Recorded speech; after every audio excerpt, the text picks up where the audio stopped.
Asamaar kafuuni akkam jirtu oduu yeroo kanaaf qabne simbiraan keenya oduu faana faana turu anqatalee keessaniiftudha. Sababa suphan har'a halkan bakkeewwan muraasatti humna elektirikii adda cita jedhame.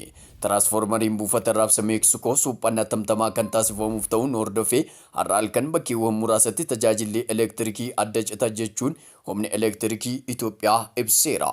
Suphaa har'a halkan sa'aatii 6 irraa eegalee taasifamu hordofee naannawa buufaticharraa humna argattan humni elektirikii adda kan citu ta'uun Daayirektarri Koomishinii humna elektirikii obbo Mogas Mokonnon dubbataniiru.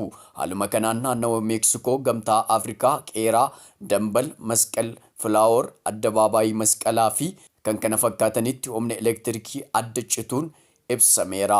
Hanga hojii suphichaa xumuramutti jiraattonni kanneen qophii barbaachisu akka taasiftan waamicha dhiyeessaniiru. Oduu weetawaa bifa kanaa qabadhe akkasiin dhiyaadhuuf tiiktookii koo immoo fooloo laayik riipoost koppii liink gochuun na bukkee dhaabadhaa jechuun hawwii koo yeroo hundumaati. Oduu faana faana ture ani qaxalee keessaniiftudha. Jalqabarraa kaasanii hamma ammaatti waan dhaggeeffattaniif kabajii keessan guddaadha. Horaa bulaa deebanaa.